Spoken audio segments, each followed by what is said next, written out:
कोई विद्वत्ता, कोई ज्ञान, कोई उपासना, वो जो अवस्था में वो स्थिति महाप्रभु जो गंभीरा में जो लीला प्रकटन किए हैं, वहाँ अनुप्रवेश करना और कोई मनुष्यों में किसी के द्वारा ऐसे संभव नहीं है।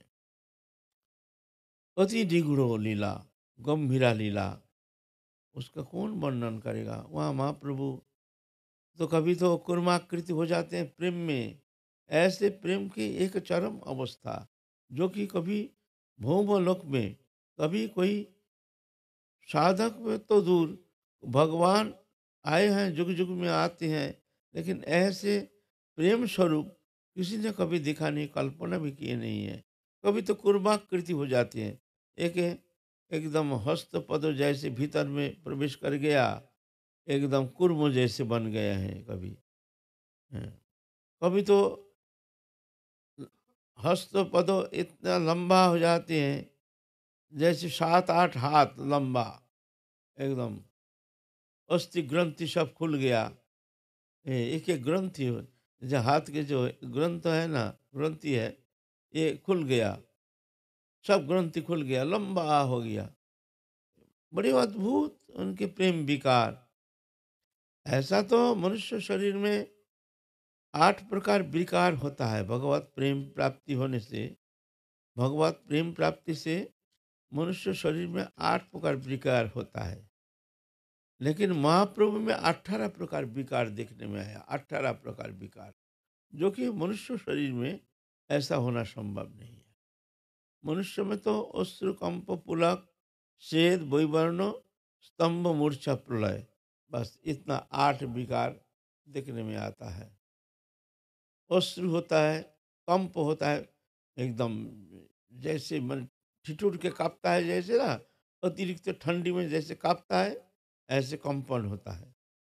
पूरक रोमांच होता है, शरीर एकदम कंटका किरण जैसे, शरीर के कांटा जैसे बन जाता है शरीर में।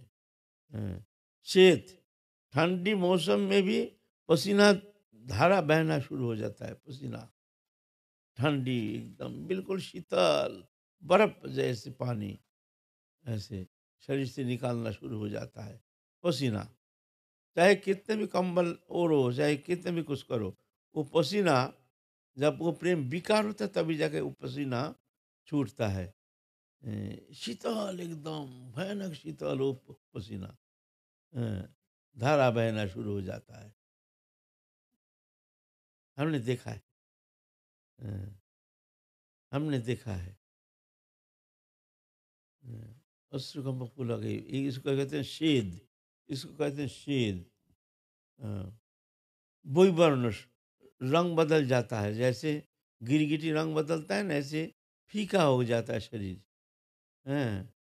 स्तंभ हो, जैसे खंबा पिलार जैसे एकदम, ऐसे पत्थर जैसे हो जाता है। दृष्टि स्थिर, नजर स्थिर, शरीर स्थिर, ऐसे जैसे एक पत्थर खड़ा है ऐसे। हाँ। मूर्छा मूर्छा हो जाता है। हाँ। फिर प्रलय हो जाता है, स्वरभंग हो जाता है, बात करना असंभव हो जाता है। बात करना असंभव हो जाता है। बात करेगा तो गद गद गद गद, कंठ सा रुद्ध हो जाता है।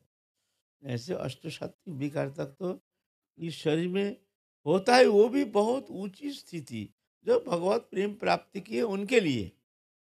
नहीं तो साधारणतः 1 2 3 ऐसे ही, आपका विकार देखने में आएगा। अश्रु, कंपो, पुलक, शेद तक हो सकता है, शेद।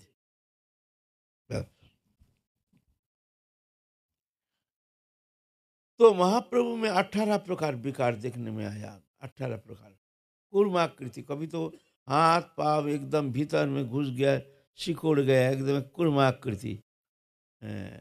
गंभीरा लीला में महाप्रभु जब ऐसे विकार दशा प्राप्त होकर के, अद्भुत दशा, सब सेवक हैं, लेकिन कब उसके भीतर से, सब सेवक के भीतर से उठ करके महाप्रभु चल दिए हैं। चल करके जो गाभियाँ हैं, गाभी घूमते रहते हैं, उनके बीच में पड़े हैं कूर्माकृति होकर के। रात्रि अंधकार में स्वरूप दामोदर राय रामानंद ढूंढते हैं, कहाँ गए महाप्रभु, कहाँ गए, कहाँ गए। जाके देखते हैं वहाँ जो गाभी जहाँ इकट्ठा होकर घूमते हैं, वो गाभी लोग सूंघ रहे हैं और नाच रहे हैं, हुंकार मार के नाच छलांग मार रहे हैं। जाके देखते हैं गाभी के बीच पे पड़े हैं महाप्रभु, उठा के लिए आते हैं। ऐसे अद्भुत विकार दशा महाप्रभु के हैं।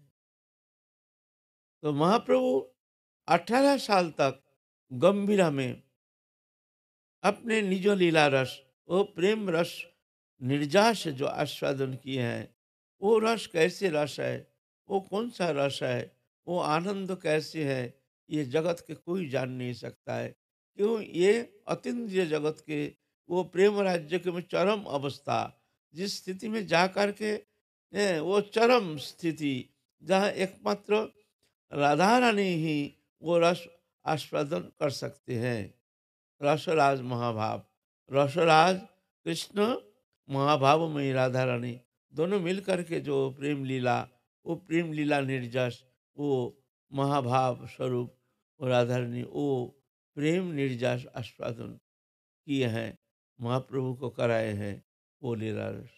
18 साल, ये 18 साल नित्यानंद प्रभु अपने प्रेम धर्म प्रचार में लगे थे। ये महाप्रभु जब गंभीरा लीला में, जब महाप्रभु एकांत विलास कर रहे थे निवृत्त गंभीरा में, उस समय नित्यानंद प्रभु बंगाल में और चारों ओर ये प्रेम धर्म प्रचार किए हैं। अद्भुत उनके शक्ति सामर्थ्य, आगे हम लोग आलोचना करेंगे कैसे कैसे अद्भुत लीला किए हैं। हम लोग तो महाप्रभु की लीला तो श्रवण किए हैं, लेकिन नित्यानंद प्रभु के ये लीला हम लोग श्रवण नहीं किए हैं। आगे हम लोग नित्यानंद प्रभु के ये प्रेम लीला हम लोग आस्वादन करेंगे। अद्भुत लीला, इसीलिए महाप्रभु अपने श्रीमुख से कहे हैं, बड़े गुण नित्यानंद यही अवतारे, बड़ो गुण नित्यानंद यही अवतारे, श्री चैतन्य जाना है जारे से जानीते पारे। बोलता महाप्रभु जिसको कृपा कर सकते हैं, महाप्रभु जिसको कृपा करते हैं, वही जाकर जान सकता है जो नित्यानंद क्या चीज़ है। नित्यानंद प्रभु लेकिन बड़े निगूढ़ तत्व है नित्यानंद, बड़े निगूढ़, मन बुद्धि का अगम्य है, एकमात्र कृपा साध्य है। भगवान जिन पर कृपा करते हैं वही जा करके उनको किंचित आस्वादन कर सकते हैं। आप नित्यानंद प्रभु तो तीर्थ पर्यटन में आनंद ले रहे हैं, सारा भारतवर्ष नाना तीर्थ पर्यटन कर रहे हैं। करते करते वहाँ तो बहुत तीर्थ भ्रमण किए हैं दक्षिण भारत से। शिव कांची विष्णु कांची होते हुए आए हैं महेश्वतीपुरी, वहाँ पर शिव पार्वती रहते हैं। शिव पार्वती एक पर्वत अंचल में एकांत शिव पार्वती विराजमान है। तो नित्यानंद प्रभु वहाँ तीर्थ पर्यटन करते करते उस तीर्थ में पहुंच गए। अब शिव पार्वती जान गए हैं जहाँ हमारे प्रभु आए हैं, क्योंकि ये नित्यानंद प्रभु है मूल आदि संकर्षण। आदि संकर्षण माने भगवान के, भगवान शरीर शरीर पूर्ण भगवान जो वासुदेव है उनकी विलास मूर्ति। विलास मूर्ति माने एक ही स्वरूप, लेकिन देखने में थोड़ा अलग है। एक ही स्वरूप है। जैसे कृष्ण लीला में जब रास विहार किए हैं, भगवान रास लीला किए हैं, एक ही कृष्ण लेकिन शतकोटि गोपियों के साथ शतकोटि कृष्ण बन करके सबके साथ रास विनोद किए हैं। और सभी गोपी ऐसे धारणा की है जो कृष्ण सिर्फ हमारे साथ ही नृत्य कर रहे हैं। बस वो अपने को सर्वश्रेष्ठ सौभाग्यशालिनी मान रही है वो गोपी, कि वो जानते हैं कृष्ण, देखो इतने गोपियां हैं लेकिन कृष्ण सिर्फ हमारे साथ ही रास लीला रास विहार कर रहे हैं। लेकिन ऐसा नहीं, कृष्ण यहाँ शतकोटि कृष्ण बन करके और रास लीला की है। इसको कहते हैं भगवान की विलास मूर्ति। एक ही स्वरूप। ऐसे बलराम, बलराम कृष्ण के विलास मूर्ति, कृष्ण और बलराम कोई भेद नहीं, एक ही है। तो यह है मूल संकर्षण, मूल संकर्षण। तो शिव जी देखे हैं जो अपने इष्ट आए हैं, तो शिव पार्वती दोनों एक ब्राह्मण ब्राह्मणी बन करके बड़े आदर किए हैं, बड़े आदर करके उनको भीतर ले गए गुफा के भीतर। और नित्यानंद प्रभु भी देख करके बड़े प्रसन्न हो गए हैं। बड़े दिव्य मूर्ति, ब्राह्मण ब्राह्मणी वेश, जैसे हमारी जननी, जैसे जननी रूप धारण करके आए हैं, जैसे विश्व माता, जैसे जोग माता ही हैं, हमारी जननी मूर्ति धारण करके आए हैं। और भोले बाबा ब्राह्मण रूप धारण करके आए हैं।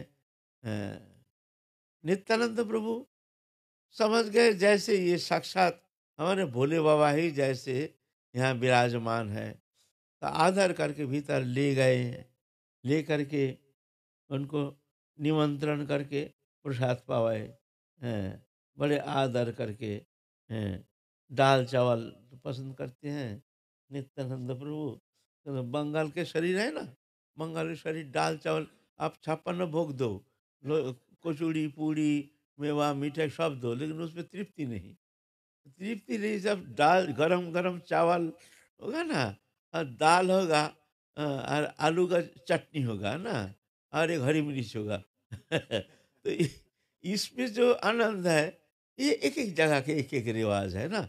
जैसे उड़ीसा में जाएंगे, वहाँ पान माने पाकाल, पाकाल कहते हैं, माने आस के जो चावल रोषाई करते हैं ना, उसको आज सुबह चावल बनाए, चावल बना के उसको आप निचोड़ के मार निकाल के फिर उसमें पानी डाल के रख देंगे। हाँ, तो 2 दिन ऐसा पड़ा रहेगा, 2 दिन। हाँ, फिर 3 दिन पीछे वो खट्टा खट्टा हो जाएगा। हाँ, हाँ, सड़ेगा नहीं, दुर्गंध होगा नहीं, सिर्फ खट्टा होगा खाने में। उसको पकाल कहते हैं, वो बड़ा प्रिय है उनको। तो 56 भोग दो, स्वर्ग के अमृत ले आओ, तो अमृत फेंक के वो पकाल नन्नो खाएंगे, उसमें उनका आनंद ज्यादा है। उसमें कड़ा मिर्च दे देंगे रगड़ के, मिर्च, मिर्च तगड़ा होनी चाहिए। हाँ, चूहा चूहा करेंगे हाँ, चूहा, हाँ, ऐसा करेंगे तो हो सके आनंद, नहीं तो आनंद नहीं। हाँ, चूहा चूहा करेंगे तो जा करके आनंद, उसमें मिर्ची देंगे जम के। और उसपे उसके अंदर नींबू भी निचोड़ के देते हैं। ये ऐसे है, जानते हो, ये हमारे प्रेमानंद बाबा जानते हैं। तो ये एक एक देश के हैं, ये बाबा भी जानते हैं। एक एक रिवाज है। तो हम शिव पार्वती जी देखा है, जो ये तो प्रभु आए हैं उनकी सेवा के लिए, गरम गरम अन्न, दाल, मोटा साग। नित्यानंद प्रभु देखते हैं ये दक्षिण भारत में भाई, यहाँ ये चावल ऐसे हमारे लिए, ऐसे तो भाई यहाँ खिलाने वाला तो कोई है नहीं है, यहाँ कोई जानता ही नहीं, ये रिवाज ही है नहीं। वो तो इडली डोसा, पकोड़ा, ये सब इडली डोसा पोसा ये सब खिलाएंगे। भाई वहाँ कहाँ, अरे वो लोग खट्टा फट्टा, दक्षिण में ज़्यादा खट्टा खाते हैं, और यहाँ गरम गरम चावल दाल बंगाली खाना। बड़े चकित हो गए नहीं, और बहुत दिन खाए भी नहीं है। तीर्थ परिजन करें भाई, कौन कहाँ पर दक्षिण भारत में कहाँ दाल चावल, और वो है सन्यासी। वो तो जैसे मिल जाए ऐसे खाते हैं। यहाँ बड़े तृप्ति के साथ, शिव पार्वती बड़े तृप्ति के साथ नित्यानंद प्रभु को दाल चावल गरम गरम चावल अन्न सब्जी खिलाए, तृप्त किए हैं। और वो प्रसाद पा करके नित्यानंद प्रभु इतने तृप्त हो गए, जैसे मैंने स्वर्ग का अमृत फेल, भीतर में एक आनंद का स्रोत, एक अद्भुत आनंद का शिहरण। वो प्रसाद नहीं, वो दिव्य लोक के जैसे प्रेम से बनी हुई एक अद्भुत प्रसाद। तब समझ गए हैं जो ये कोई साधारण नहीं है, जो बनाए हैं हमको निमंत्रण किए हैं, ये कोई साधारण ब्राह्मण ब्राह्मणी नहीं है। तो वो तो है शंकरसन बलराम, जान गए हैं मन में जे ये बाबा, ये हमारे भोले बाबा ही होगा और ये हमारे माता पार्वती ही होंगे, नहीं तो ऐसे यहाँ तो ऐसे संभव नहीं है। फिर बड़े आदर के साथ नित्यानंद प्रभु उनको सादर दंडवत प्रणाम करके वहाँ से फिर चलती हैं। वहाँ से आए हैं अवंतिकापुरी। अवंतिकापुरी आए हैं उज्जैन। उज्जैन में वहाँ शिप्रा नदी महातीर्थ है, महातीर्थ है। वहाँ भी एक 51 पीठ की एक पीठ है उज्जैन तीर्थ। उज्जैन वहाँ कुंभ लगता है, 12 साल में एक बार कुंभ लगता है। वहाँ शिप्रा नदी में स्नान किए हैं। फिर वहाँ महाकालेश्वर भगवान शिव, वहाँ शिव जी विराजमान है, वहाँ दर्शन किए। वहाँ कुछ 2-4 दिन वहाँ खूब आनंद लिए अवंतिकापुरी में। और जितना जितना बहुत सारे छोटे मोटे बहुत सारे तीर्थ है अगल बगल, सब दर्शन के। तीर्थ पर्यटन ही तो काम है, उनको तो जल्दीबाजी है नहीं, तीर्थ पर्यटन करना है। और मन में जान गए हैं, वो तो साक्षात बलराम है ना, साक्षात बलराम है। वो तो जान गए हैं जो मैं कौन हूँ, ये भी जानते हैं, सब जानते हैं। अब इंतज़ार कर रहे हैं जो महाप्रभु कब वहाँ बंगाल में नवद्वीप में अपने को प्रकट करेंगे, उस दिन का इंतज़ार कर रहे हैं। वहाँ जाएंगे ना, जाने का तैयारी मन में तैयारी कर रहे हैं। जो हमारे प्रभु जब अवतीर्ण हो जाएंगे तभी जा कर के हम वहाँ चलेंगे। वहाँ से चले आए आपका पृथुदक में। पृथुदक, पृथुदक माने पृथु महाराज जहाँ यज्ञ किए हैं, ये अश्वमेध यज्ञ किए हैं। 108 अश्वमेध यज्ञ किए हैं पृथु महाराज। ये पृथु महाराज ये पृथ्वी जिनके नाम से ये पृथ्वी हुआ है, पृथु महाराज से ये पृथ्वी कहते हैं। ये बेन राजा था, एक बड़ा खतरनाक राजा था, बड़ा दुष्ट था, बड़ा खतरनाक भयंकर दुष्ट था। उनके अत्याचार में प्रजा इतना निष्पेषित हो रहे थे, इतना दुखी हो गए। समस्त प्रजा त्राहिमांग त्राहिमांग कर रहे थे। भगवान से प्रार्थना करते हैं, ये प्रभु ये दुष्ट राजा का निधन कब हो जाएगा, कब ये समाप्त होगा। तो समस्त मुनि ऋषि चिंता किए, भाई थोड़ा राजा दुष्ट है, उसको समझाओ थोड़ा।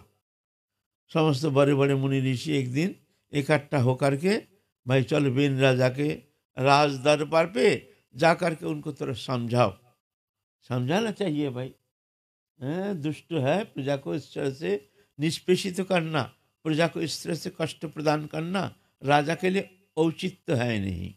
क्योंकि प्रजा तो राजा को जो राजा के सुख समृद्धि जो भी है प्रजा के कारण, प्रजा देते हैं कर देते हैं तभी ना राजा की तो समृद्धि है। तो राजा के उचित है प्रजा पालन करना, प्रजा के सुख दुख में अपने भागीदारी होना चाहिए। तो देखते हैं ये राजा महादुष्ट हैं।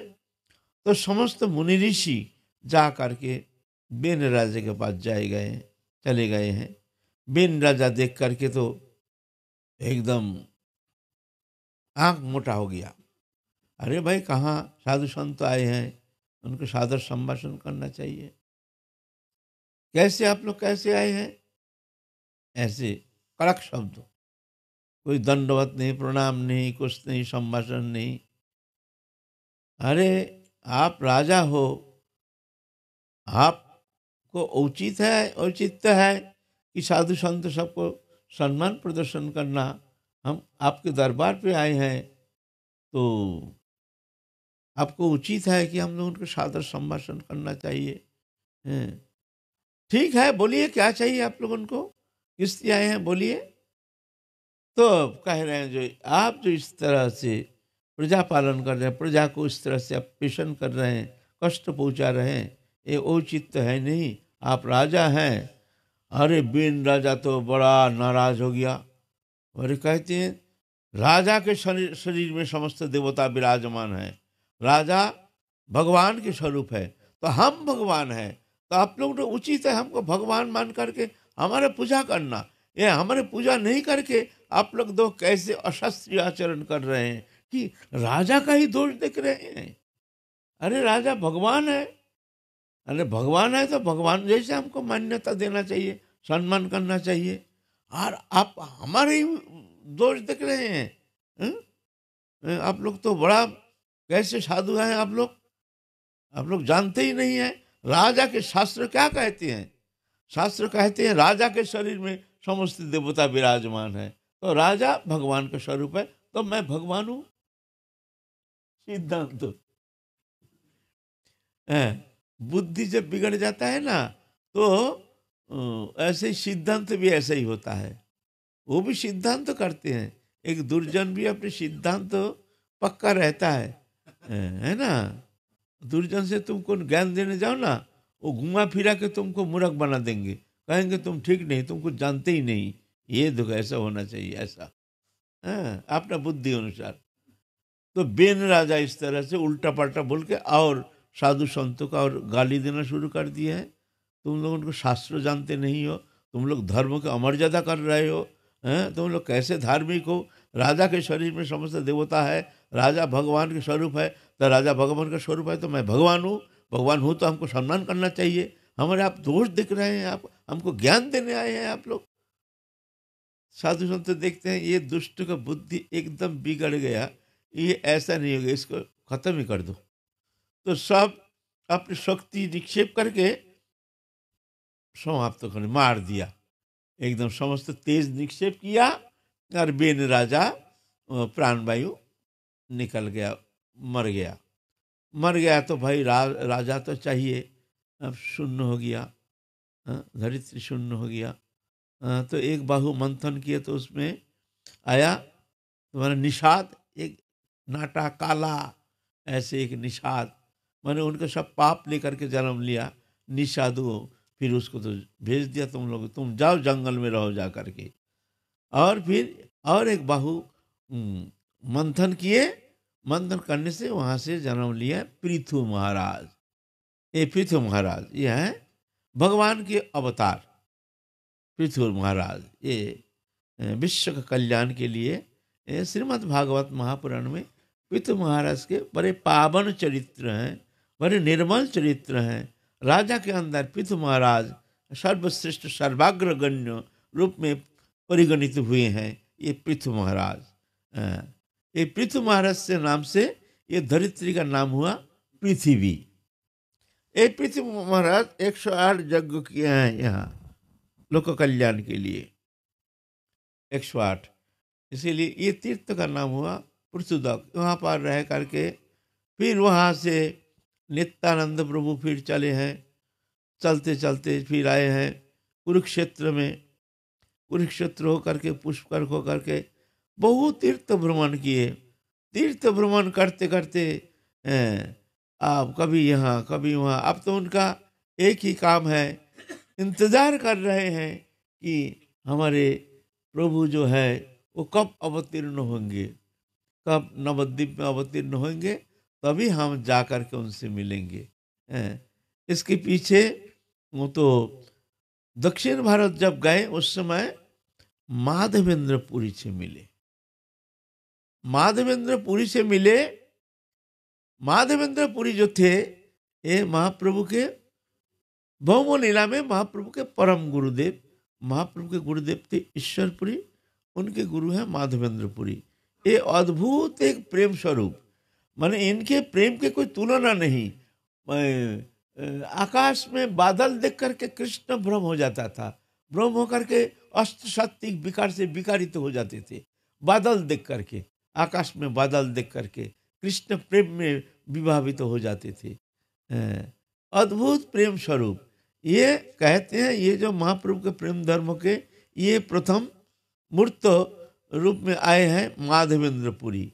ये माधवेंद्रपुरी जब शरीर छोड़ रहे हैं उस समय ये ईश्वरपुरी जो थे ये माधवेंद्रपुरी को बहुत सेवा किए, बहुत सेवा किए, इतना सेवा किए जो प्रसन्न होकर आशीर्वाद किए ईश्वरपुरी को, जा बेटा तेरा कल्याण होगा, और ऐसे कोई ईश्वर कोटि का कोई पुरुष आएगा तेरा पास, तेरा जीवन धन्य हो जाएगा, जा मैं तेरे को आशीर्वाद कर दिया। ईश्वर कोटि के माने महाप्रभु, को हिंट्स दे दिए हैं उस समय ईश्वरपुरी को, जे तेरा इतना, मैं देखता हूँ तेरा इतना सौभाग्य है, तू जो सेवा किया ना, इसके फलस्वरूप तेरे को ऐसे अमृत फल मिलेगा। क्या मिलेगा? ने ईश्वर कोटि के एक पुरुष आकर के तू उनके सान्निध्य प्राप्त करके तो कृतकृत्य हो जाएगा, तो धन्याति धन्य हो जाएगा। वो है महाप्रभु, है ना।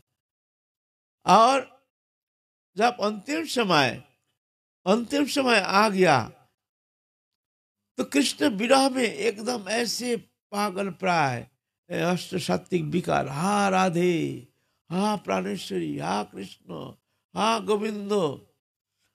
अभी कभी कभी क्या होता है, ये प्रेम विकार देख करके साधारण मनुष्य ये तो समझ नहीं पाते, क्योंकि मनुष्य का ये अगम्य है।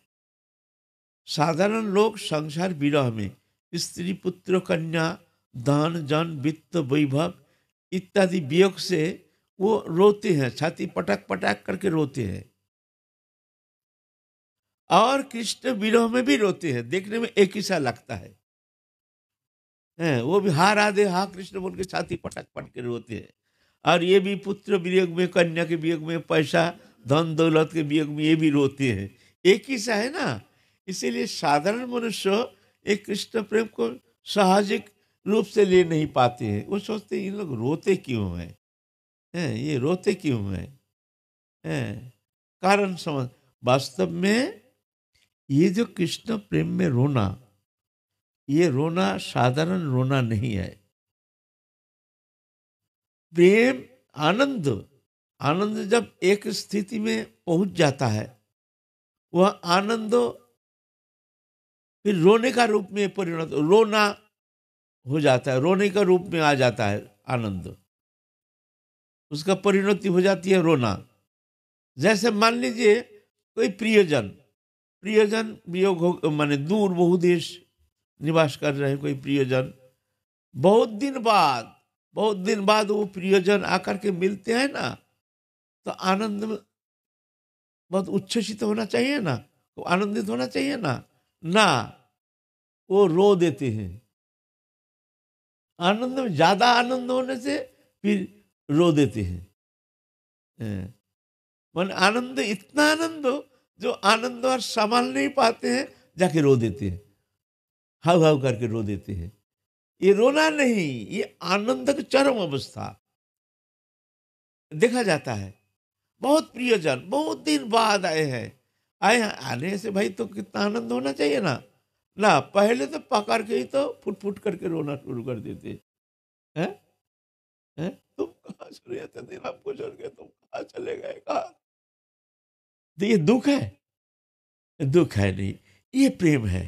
ये प्रेम ही उस रूप में इस तरह से आकर के प्रेम का ही एक परिस्थिति, जहाँ रोना एक मात्र देखने में आता है रोना, लेकिन ये रोना ऐसा रोना नहीं, ये रोना ये एक आनंद की एक चरम अवस्था।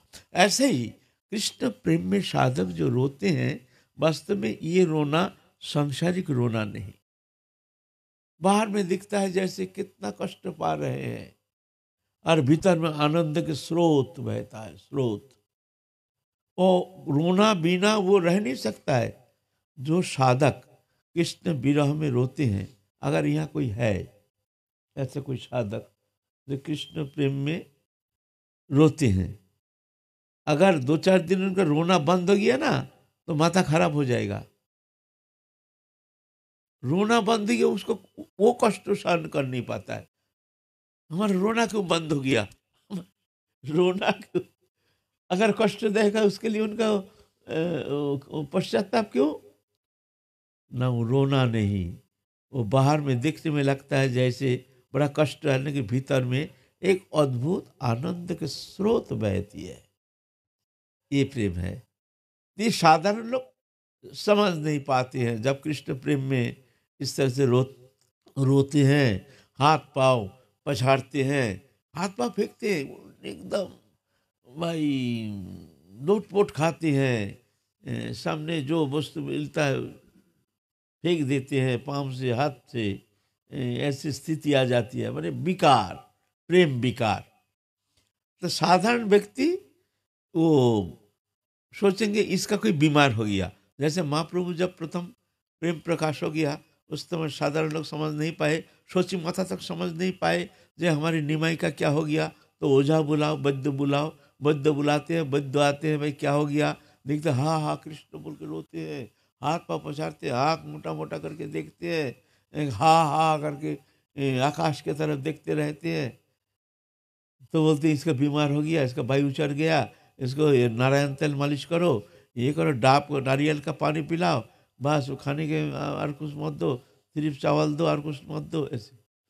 हाँ, तो ये प्रेम जो है कृष्ण प्रेम है। ये कृष्ण बोल के जो रोना है, ये उतना साधारण वस्तु है नहीं बाबा। ये सबके भाग्य में ऐसा होता नहीं है। जो कृष्ण बोल के हर समय कृष्ण नाम से, कृष्ण चिंतन से रोना आ जाएगा, कृष्ण कथा से रोना आ जाएगा, कृष्ण चिंतन में रोना आ जाएगा। ये बड़े भाग से होता है। तो ऐसे ही माधवेंद्र पुरी रोते हैं। उनका एक शिष्य था रामचंद्र पुरी, वो तो समझ नहीं पाते हैं, देखते हैं गुरुदेव हमारा हाँ कृष्ण बोल के ऐसे ही छाती पटक पटक कर रोते हैं। तो वो तो निंदुक था, थोड़ा सा निंदा के कारण उसका बुद्धि बिगड़ गया था। तो कहते हैं आप चित ब्रह्म है, चित ब्रह्म हो करके आप इस तरह से क्यों रोते हैं? भगवान तो सर्व व्यापक है, आपके भीतर है, बाहर है, सब जगह भगवान विराजमान है, फिर भी आप रोते क्यों हैं? ये सब हमको समझ में नहीं आता है, हैं? आप चित ब्रह्म है, आप चिंता करो ना, भगवान सर्व व्यापक है, हर जगह मौजूद है, हमारे भीतर बाहर दृश्यमान जागतिक वस्तु पदार्थ व्याप्त उन्हीं का ही सत्ता है।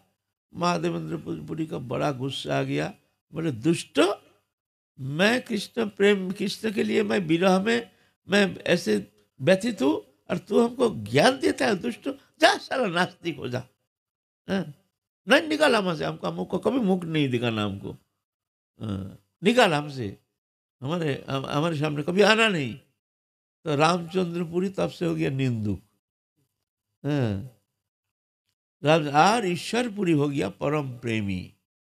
गुरु सेवा, गुरु सेवा से एक जन, वही गुरु सेवा, एक जन हो गया महाप्रेमी, और वही गुरु सान्निध्य में रह करके गुरु अपराधी वो बन गया है निंदुक, रामचंद्रपुरी, है ना। तो ये माधवेंद्र पुरी मरते समय जब शरीर त्यागेंगे उस समय एक श्लोक उच्चारण करते करते माधवेंद्र पुरी शरीर त्यागे हैं। हे दीन दयार्द नाथ, हे मथुरा नाथ, कदा बलोक कशी हृदय तदलोक कातरंग द्वैत ब्राह्मति किंग कराम्य हम।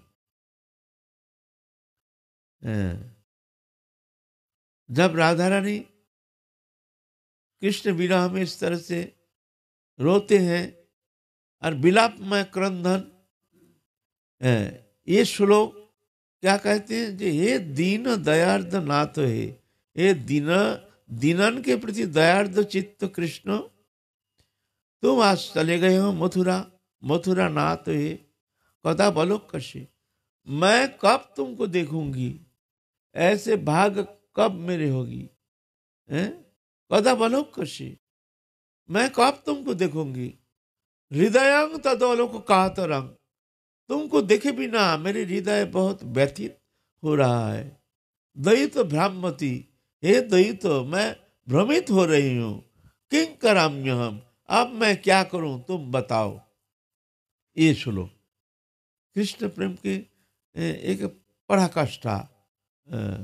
राधा रानी कृष्ण प्रेम में कृष्ण भाविता होकर के जो विरह दशा में जो प्रेम उद्गार, उस उद्गार के एक श्लोक ये है, हे दीन दयार्द नाथ, हे मथुरा नाथ, कदा बलोक कशी हृदय तदलोक कातरंग द्वैत ब्राह्मति किंग कराम्यहम।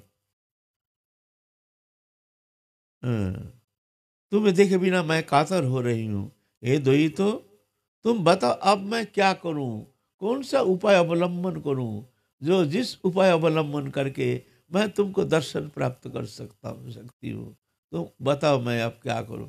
हैं? यही प्रेम अवस्था माधवेंद्र पुरी। तो यही माधवेंद्रपुरी ईश्वरपुरी को कृपा किए हैं, तब जाके महाप्रभु ईश्वरपुरी को गुरु रूप में वर्ण किया है। खैर ये तो महाप्रभु की लीला, भगवान भगवान का तो कोई गुरु होता नहीं है। कृष्णं वंदे जगत गुरुम, कृष्ण भगवान तो जगत के गुरु होते हैं। लेकिन फिर भी जब भौमो लीला करते हैं, साधारण मनुष्योचित लीला करते हैं, प्रकट लीला करते हैं, तो भगवान कभी नरलीला को अतिक्रमण नहीं करते हैं। क्योंकि शास्त्र मर्यादा भगवान अगर लंघन करेंगे तो साधारण मनुष्य शास्त्र मानेंगे ही नहीं। इसलिए शास्त्र मर्यादा लंघन ना हो, इसलिए भगवान भी गुरुकरण किए हैं, करते हैं। जो भी यहाँ नरलीला करते हैं तो भगवान भी नरलीला अनुसार लीला प्रकटन करते हैं, भगवान भी गुरुकरण करते हैं। जैसे कृष्ण कृष्णं वंदे जगत गुरु, कृष्ण भी गुरुकरण किए हैं, गर्गाचार्य। रामचंद्र कृष्णस्तु, रामचंद्र पूर्ण ब्रह्म सनातन रामचंद्र भगवान है, लेकिन राम भी गुरुकरण किए हैं, वशिष्ठ जी। तो ये करते हैं, जो भी भगवान अवतीर्ण होते हैं तो अवश्य गुरुकरण करते हैं। ऐसे महाप्रभु भी नरलीला प्रकट किए हैं, नरलीला में गुरुकरण किया, ईश्वरपुरी को ही अपने गुरु रूप में वर्ण किए हैं। ईश्वरपुरी जानते हैं, क्योंकि गुरुदेव उनको आशीर्वाद करके वो कहे थे, जे देख मैं तो जा रहा हूँ, तू अवश्य भगवान के तू कृपा प्राप्त करने में समर्थ हो जाएगा, भगवान तेरे द्वार पर आ जाएगा। हाँ, वो है महाप्रभु। जानते थे ईश्वरपुरी जो ये मनुष्य नहीं है। गुरुदेव तो पहले ही कह दिए थे, इसीलिए दीक्षा तो दिए हैं, लेकिन दीक्षा कैसे दिए हैं? जब दीक्षा देंगे, जब गया गए हैं महाप्रभु, गया जा करके घूमते घूमते सुने ईश्वरपुरी यहाँ पर विराजमान है, परम भगवत। और ईश्वरपुरी एक दिन महाप्रभु जब नवद्वीप में थे तो एक दिन आतिथ्य स्वीकार किए थे शची माता के नित्य निमाय पंडित के घर में। वहाँ एक दिन विराजमान थे ये ईश्वरपुरी, तो उनके सानिध्य में रह करके महाप्रभु बहुत प्रसन्न हुए हैं और उनसे प्रार्थना में किए हैं, जो आप तो जा रहे हैं, फिर आप कब कृपा करेंगे? तो ईश्वरपुरी कहते फिर मिलेंगे, कभी ना कभी जरूर मिलेंगे, तुम चिंता मत करो निमाय पंडित, हम तुमसे फिर मिलेंगे। जब गया गए हैं, पितृवियोग के बाद जब महाप्रभु गया गए हैं पिंडदान उद्देश्य लेकर के, वहाँ विष्णु पाद पद्म दर्शन करके जब उनके भीतर भावांतर आ गया, जब उनकी वो विरह वेदना, वही कृष्ण प्रेम की वो मूर्त प्रकाश हो गया, तब जा कर के गए हैं। अश्रुधरा बह रही है, रोते रोते सुने हैं यहाँ विराजमान है ईश्वरपुरी। गए हैं ईश्वरपुरी के पास, ईश्वरपुरी उस समय प्रसाद पाएंगे, भोग लगा के बैठे हैं। तो ईश्वरपुरी देखते हैं निमाय पंडित तो साधारण नहीं है, तो बड़े आदर सत्कार किए हैं।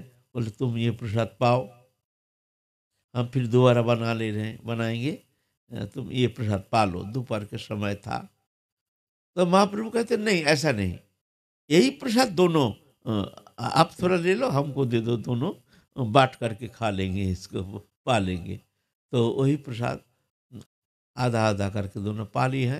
पा करके तो बस महाप्रभु को ही प्रेम प्रकाश, वो प्रेम प्रकाश देख करके ईश्वरपुरी जान गए हैं, जो गुरुदेव जो आदेश किए थे, गुरुदेव जो कहे थे, जो तुम ईश्वर कोटि के पुरुष, उनके सान्निध्य तुम प्राप्त करने में तुम समर्थ हो जाओगे, तुम्हारे प्रति गुरु कृपा पूर्ण रूप में विराजमान है, तुम चिंता नहीं करना, अवश्य तुम भगवत कृपा प्राप्त करने में समर्थ हो जाओगे। आप समझ गए हैं, वो पुरुष आ गए हैं। तो महाप्रभु जाकर के दीक्षा प्रार्थना किए, आप हमको कृतार्थ कीजिए, हमको दीक्षा मंत्र प्रदान कीजिए। ईश्वरपुरी कहते हैं ये तो मेरे सौभाग्य की बात है, तुमको हम दीक्षा मंत्र देंगे, तो हमारे लिए बहुत सौभाग्य की बात है। तो काल आना, तो दूसरा दिन प्रभात काल महाप्रभु गया रहते हुए उस समय गए हैं ईश्वरपुरी के पास। तो ईश्वरपुरी को कहते हैं, काल ना हमने स्वप्न में एक मंत्र पाया है, अब देखिए तो ये मंत्र ठीक है कि नहीं। तो ईश्वरपुरी के कान में वही जो मंत्र देंगे वही मंत्र को सुना दिया, दशाक्षर मंत्र, दशाक्षर मंत्र, दशाक्षर गोपाल मंत्र, वो मंत्र दे दिया। बोलते हाँ हाँ यही मंत्र, यही मंत्र, यही मंत्र हमको देना है तुमको। अच्छा दे दीजिए। मैंने पहले ही शिष्य बना लिया। महाप्रभु ने पहले ही कान में मंत्र दिए, स्वप्न में हमने पाया नहीं, माने मंत्र देना है, इनका शिष्य बनाना है। पहले मंत्र कान में दे दिया, फिर वो मंत्र खुद ग्रहण कर रहे हैं। ये भगवान की लीला है ना, ये माधवेंद्र पुरी है। वो माधवेंद्र पुरी, तो माधवेंद्र पुरी जब ऐसे दक्षिण भारत में विराजमान है, तब नित्यानंद प्रभु घूमते घूमते उनके सानिध्य में गए। तो नित्यानंद प्रभु को देख करके तो महाप्रभु पहचान गए, जो माधवेंद्र पुरी पहचान गए, जो ये तो दिव्य पुरुष, ये तो दिव्य लोक के संदेश लेकर आए हैं, ये तो कोई साधारण मनुष्य नहीं है। क्योंकि वो तो बहुत उच्च कोटि के महापुरुष थे ना माधवेंद्र पुरी। जो ठाकुर जी जिनसे बात करते थे, ठाकुर जी जिनको आपने अंग शीतलता के लिए जिनको आदेश किया है, माधवेंद्र हमारे लिए चंदन ले आओ, हमारे जो अंग के जो संताप है ये निर्वापन करने के लिए तुम जगन्नाथपुरी जा करके हमारे लिए चंदन ले आओ। तो भगवान की वो आदेश पा करके चंदन लाने के लिए चले गए हैं। वही खीरचरा गोपीनाथ होकर के सीधा जगन्नाथपुरी चले गए, ये माधवेंद्र पुरी। तो माधवेंद्र पुरी जान गए हैं जी ये दिव्य पुरुष आए हैं हमारे द्वार पर, ये कोई साधारण नहीं। बड़े आदर सत्कार किए। माधवेंद्र पुरी कहते हैं, आप आए हैं, आपको पा करके हम धन्य हैं, हम कृतकृत्य हैं, कुछ दिन हमारे यहाँ रह करके आप हमको धन्य करो। ये दीनता है। दीनता एक अलंकार है साधु के लिए। जिस हृदय में दीनता है तो समझ लेना चाहिए उस हृदय में भक्ति देवी विराजमाना है। और जहाँ अहंकार है, दंभ है, मैं बड़ा साधु हूँ, मैं महंत हूँ, मैं ये हूँ, पंडित हूँ मैं, वहाँ सब है, भक्ति देवी है ही नहीं। भक्ति देवी जिस हृदय में रहते हैं वहाँ दीनता, विनम्रता। माधवेंद्र पुरी इतना बड़े साधक होते हुए भी, इतना पहुँचे हुए संत होते हुए भी, इतना साक्षात भगवान की कृपा प्राप्त करते हुए भी विनम्रता। नित्यानंद प्रभु उम्र में छोटे हैं, फिर भी कितने दीनता।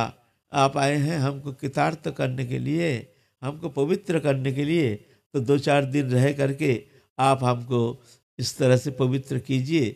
आपका सानिध्य में रह करके हम आपको आपके सानिध्य में रह करके हम कृतकृत्य हो जाएंगे, धन्याते धन्य हो जाएंगे। नित्यानंद प्रभु भी उनके चरण सानिध्य में जा करके अपने मस्तक अवनमित करके उनके चरण रस अपने मस्तक में धारण करते हुए प्रार्थना की है, आप तो हमारे गुरुतुल्य हैं, आप तो हमारे गुरुतुल्य हैं। ये तो मेरे सौभाग्य की बात है जो आपके सानिध्य में आने का हमको मौका मिला है, नहीं तो हमारे इतना सौभाग्य कहाँ है। जैसे आप जैसे महत्पुरुष के सानिध्य प्राप्त करना ये अति सौभाग्य का सूचक है। नहीं तो साधन के द्वारा महापुरुष के सानिध्य प्राप्त होना ये साधारण भाग्य से, साधारण तपस्या से होता नहीं है। भवाप वर्ग भ्रमतांग ज्यादा भवित जनस्य तरच्युत संग सत्समागम। संसार चक्र भ्रमण करते करते जब मंगलमय समय उदित होता है तभी जाकर के महत्पुरुष का ये सानिध्य मिलता है। दुर्लभ मनुष्य देहो देहिनं क्षणभंगुर तत्रापि दुर्लभं मन्ये वैकुंठ प्रियदर्शिना। दुर्लभ मनुष्य देह, ये मनुष्य शरीर प्राप्त होना बहुत कठिन है। 84 लाख जोड़ी भ्रमण करते करते ना जाने कब तुमको ये मनुष्य शरीर मिलेगा। मनुष्य शरीर मिल गया, मान लो तुमको एक लॉटरी मिल गया। जैसे मान लो हमारे पास कुछ नहीं है, काना कौड़ी है नहीं, अचानक एक लॉटरी फर्स्ट क्लास टिकट हमको मिल गया। तो करोड़ों रुपया, तो रात में हम करोड़पति हो जाएंगे ना। तो ये लॉटरी टिकट मिल गया माने आपका जीवन ही बदल गया, माने आप करोड़पति बन गया। ऐसा ही 84 लाख जोनि भ्रमण करते करते मनुष्य शरीर मिलना माने आपको एक लॉटरी मिल गया, लॉटरी।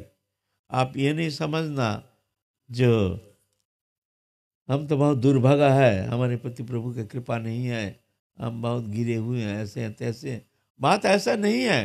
तुमको मनुष्य शरीर दिया, यही सबसे बड़ी लॉटरी है। मतलब लॉटरी क्यों ना, ये शरीर अगर तुम योग में लगाओगे तो परम पद तुम प्राप्त करने में समर्थ हो सकते हो। इस संसार से मुक्त होकर के तुम परम धाम प्राप्त कर सकते हो, परमानंद पद प्राप्त कर सकते हो। तो राधा कृष्ण जुगल प्रेम सान्निध्य प्राप्त करने में समर्थ हो सकते हो। तुम राधा कृष्ण जुगल सेवा प्राप्त करने में समर्थ हो सकते हो। तुम सर्व प्रकार सिद्धियां तो प्राप्त कर सकते हो। तुम पंचविध मुक्ति तुम प्राप्त कर सकते हो। इतना शक्ति तुम में है, भगवान ने इतना शक्ति निहित करके मानव तनु दे दिया है। लेकिन तुम इसका दुरुपयोग करोगे, तुम भजन नहीं करोगे और कहोगे हम बहुत दुर्भागा है, हमारे पति प्रभु की कृपा नहीं है। तो हाथ में हीरा पाते हुए भी तुम अगर आप अपने को दुखी मानते हो, आपने चलते चलते हमको एक हीरा मिल गया, लेकिन वो हीरा का कीमत तो हम समझते नहीं है। हम तो जानते हैं पत्थर है, उसको फेंक दिया। तो ऐसा ही हमको मिल गया, मानव तनु मिल गया है। उसको अगर तुम योग में लगाओगे तो परम अमृत फल प्रदान करेगा। उसको भोग में लगाओगे फिर जहर पैदा करेगा। ये शरीर के द्वारा ही तुम परम सब कुछ प्राप्त कर सकते हो, है ना। इसलिए ये मानव तनु ही एक पत्र भगवत प्राप्त करने का एक पत्र उपाय स्वरूप। और 84 लाख जोनि में ऐसे देवता लोग तरसते हैं जो कलियुग में हमको एक मानव शरीर मिल जाए, मानव तनु मिल जाए। क्यों देवता लोग उसको चेतन बहुत विकसित चेतन है ना। देवता लोग जानते हैं हमने क्या भूल किया है। हमने अगर हरिभजन करता तो हमने भगवत चरण प्राप्त करके परामुक्ति को प्राप्त कर सकते थे। लेकिन हमने तुच्छ स्वर्ग सुख वासना लेकर के स्वर्ग में आए हैं। स्वर्ग क्या है? एक उत्तम भोग सुख, लेकिन वह भोग जो नहीं है, मनुष्य जैसे ही भोग जो नहीं है, वो मुक्ति पद है नहीं। फिर भोग क्षय होने से धक्का मार के निकाल देगा। जब तक तुम्हारा भोग है, जब तक तुम्हारा सुकृति है, तब तक तुम रहोगे। उसके बाद तुमको लात मार के गिरा देगा वहां से। क्षमे पुण्य मत्त लोकं विशंति एवं तई धर्म मनु प्रपन्ना गतं गत काम कमल बनते। क्षमे पुण्य क्षय होने से मर्तलोकं विशंति, मर्तलोक में धक्का मार के गिरा देगा। फिर सियार कुत्ता बन के घूमते रहो। तो देवता लोग तरसते हैं कि हमको मनुष्य शरीर मिल जाए, हम फिर भजन करके परम मुक्ति पद प्राप्त करेंगे, परम शांति प्राप्त करेंगे, हम परम भगवत प्रेम प्राप्त करेंगे, है ना। तो मनुष्य शरीर ही तुम्हारे लिए एक लॉटरी है, दुर्लभ मनुष्य देव। तो ये मनुष्य शरीर प्राप्त करना बहुत कठिन है, मिलता नहीं है, लेकिन मिल गया। लेकिन तुम यूटिलाइज करना जानते नहीं हो, तुम यूटिलाइज करना आता नहीं है, व्यवहार करना आता नहीं हो, तो मनुष्य शरीर, अपने शरीर को दुरुपयोग कर रहे हो। तो इसमें तुमको क्या मिलेगा? अगर सदुपयोग करोगे ये शरीर को, ये इंद्रिय वृत्ति को अगर तुम योग में लगाओगे तो परम मंगल साधन करने में समर्थ हो जाओगे। ये इंद्रिय वृत्ति को भोग में लगाओगे तो ये अमंगल हो जाएगा और कुछ नहीं, है ना। तो मनुष्य शरीर ही एकमात्र कारण है। तो कहते हैं दुर्लभ मनुष्य देहो देहिनंग क्षण भंगुरो। फिर देही ये शरीर जो है ना, क्षण भंगुर माने कब मृत्यु हो जाए कोई ठिकाना नहीं, कोई गारंटी थोड़ी है कि हम 100 साल जिएंगे। न जाने काली कोई व्याधि क्या आकर के किस स्थिति में हमारा जीवन समाप्त हो जाए। फिर इच्छा रहते भी हम भजन कर नहीं पाएंगे। इच्छा है लेकिन हमारा भजन करने का, हम मर गया तो भजन कौन करेगा, है ना। दैनंग क्षण भंगुरो तत्रापि दुर्लभ मन्ये वैकुंठ प्रियदर्शिन। बोलते हैं इससे भी दुर्लभ है, इससे भी दुर्लभ है क्या? बोलता है वैकुंठ प्रियदर्शिन, भगवान के परम भक्त प्रेमी भक्त का संग बोलता है वो इससे भी दुर्लभ। पहले तो मनुष्य शरीर दुर्लभ है, और इससे भी दुर्लभ है भगवत प्रेमी भक्त का संग मिलना, इससे भी दुर्लभ है। तत्र भी दुर्लभ मन्य वैकुंठ प्रियदर्शिना। ये इतना साहस नहीं है जो ऐसे परम प्रेमी भक्त का संग मिल जाए। अगर संग मिल गया तो मान लो भगवान मिल गया है, क्योंकि भक्त के हृदय में भगवान निवास करते हैं। और उनके मुख कथा, मुख निश्चित हरि कथामृत, ये अमृत प्रवाह धारा जैसे ये मुक्ति पथ को प्राप्त करने में समर्थ है, भक्ति पथ को प्राप्त करने में समर्थ है। उनके श्रीमुख गिरन हरि कथामृत सुधा, है ना। तो इस तरह से नित्यानंद प्रभु कहते हैं जो आपके चरण सानिध्य प्राप्त करने ही तो देव दुर्लभ है। हम तो घूमते घूमते कहाँ भ्रमण करते करते आए हैं आपके चरण सानिध्य में। तो आपकी कृपा से हमको ऐसे एक संयोग हो गया। इस ऐसे ही आपस में स्तुति कर रहे हैं, माधवेंद्रपुरी स्तुति कर रहे हैं नित्यानंद प्रभु का, नित्यानंद प्रभु स्तुति कर रहे हैं माधवेंद्रपुरी का। इस तरह से आप गुरुकरण लेकर के एक प्रश्न चिन्ह लग गया। कोई कहते हैं माधवेंद्रपुरी से दीक्षा लिए है नित्यानंद प्रभु, कोई कहते हैं हैं? लक्ष्मीपति हैं। तो ये आपको कुछ मिला है इसमें से, आपको क्या क्या मिला हैं? सत्य क्या है, मैंने माधवेंद्रपुरी प्रमाण क्या है?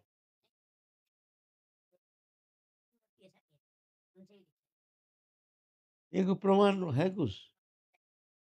ये तो कहते हो तो हम भी कह देंगे क्या है, ये तो कह देंगे, हम भी कह देंगे, कुछ कह देंगे, ये नहीं मैंने प्रमाण स्वरूप हैं? ना ना मैंने लक्ष्मीपति गुरुदेव ना माधवेंद्रपति गुरुदेव माधवेंद्रपुरी प्रमाण प्रमाण स्वरूप আছে तो ये तो हम भी कह देंगे कुछ।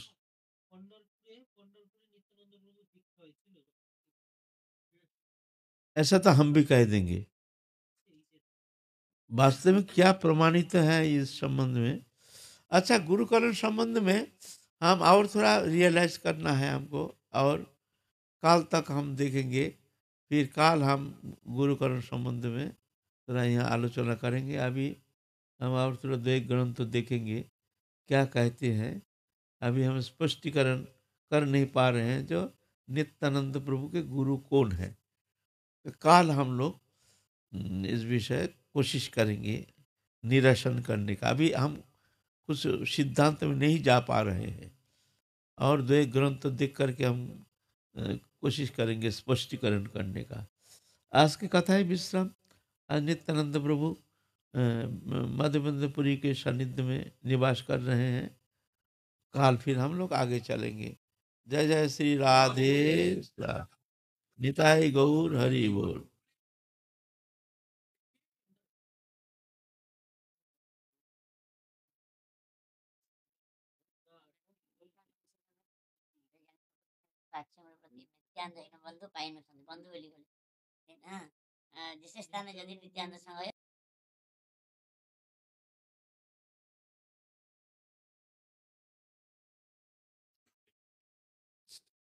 अच्छा, ठीक ठीक ठीक।